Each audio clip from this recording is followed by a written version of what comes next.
West Dade County. For many who braced themselves for the howling nightmare of Hurricane Andrew in shelters, not knowing what the morning would bring seemed unbearable. But at daybreak, first light on the disaster for many seemed far worse than imagined. Oh my God. Even residents who weathered the storm in their homes couldn't believe how devastating the night had been. What did you do to get through this last night? Just sat there in the kitchen. I was praying to the Lord. And it helped. Doris, a widow with no home or flood insurance, lost almost everything. Parts of her roof caved in. Her bedroom was demolished. Shattered windows littered the floor. Her car and backyard both are in ruins. This is as clean as... Doris's neighbor, Gino Sanfilippo, also was hit hard. Before the hurricane, he had plans to retire and sell the house, now flooded and destroyed. The truth of it is, you get wiped out after you build up something for so many years. Just unbelievable. 156th Street is one of the neighborhoods hit hardest by Hurricane Andrew. As if the chaos in their homes and here out in the streets is not enough, neighbors are having to contend with yet one more battle. Some are having to fight off looters. Looters also have begun preying on businesses, unabashed, taking advantage of the crisis. It's pretty sad. You know, that people have to really get on to people when they're down. Some residents can't even seek refuge or comfort in their neighborhood churches, demolished in the storm. I could not imagine that it was anything like this. They're going to have to tear the whole building down, and I'm just wondering where we're going to go to church. Despite beaten spirits, Doris, Gino, and the neighbors have already begun cleaning up, rebuilding. They wasted no time. For some residents, the cleanup is going to be very extensive, and 90% of Florida homeowners reportedly have no flood insurance. All hurricane survivors are being urged to apply for government aid very quickly because the low-interest loans that are offered do tend to run out quickly. And before I sign off, Dan, I should note that in the shopping center where we've been standing, looting has continued to go on this evening. Right out in the open, people have been driving up, running into the stores, raiding them, taking out bags of stolen goods and driving away, not seeming to care whether they're seen or whether or not they're caught. Dan? A footnote, the National Guard is on duty with the police, but the U.S. military is not.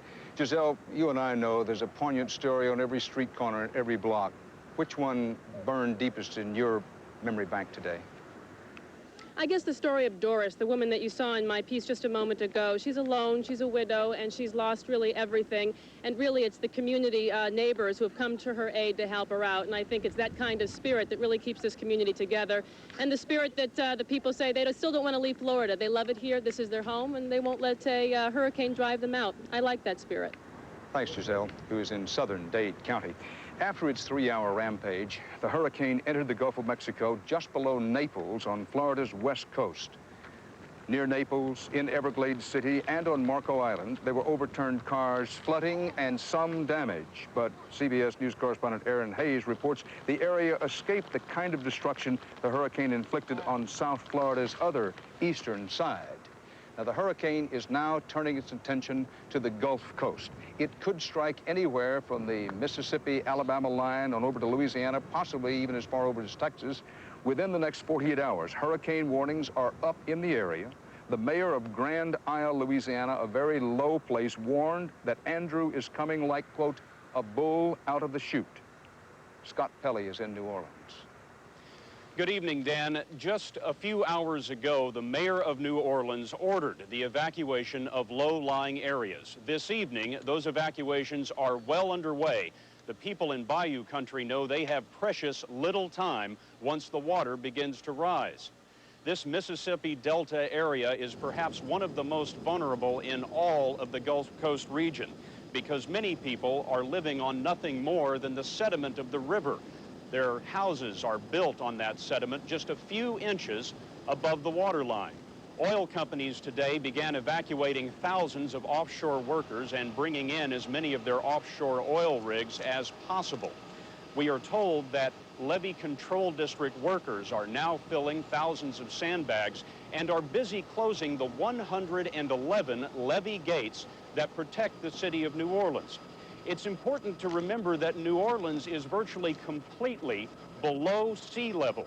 It's helpful to think of the city as being in the bottom of a soup bowl with the levee system forming the edge around it.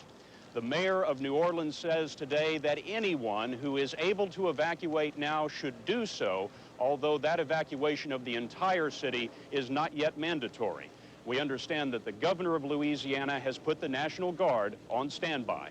Dan? Scott, in the late 50s, it was a terrible hurricane with a high death toll in that area of Louisiana, around New Orleans, between New Orleans and the Texas border. Is there any talk around New Orleans that this could be, in its own way, perhaps the worst hurricane this half-century?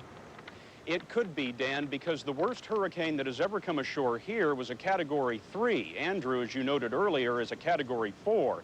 And the people at the River Control District tell us they don't know what'll happen if the flood stage goes above 15 or 20 feet. It could easily breach the levees at that point. Thanks, Scott. And that's a Category 4 on a 5 scale, 5 being the worst. We're going to have more about the hurricane, particularly an update on where it is and where it may be headed a little later on the broadcast. But right now, stay here with us for the CBS Evening News. We're going to take you to Somalia, Africa, and show you what's happening there. It could be Alabama or Mississippi. If the turn is delayed, then we're talking about Louisiana and maybe even the upper Texas coast, so we're watching it very carefully. And its top sustained winds at the moment are? 140 miles an hour, and it could gather some more strength. Whew.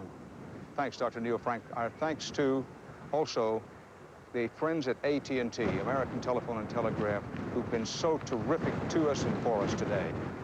Dan Rather, reporting live from Florida for the CBS Evening News.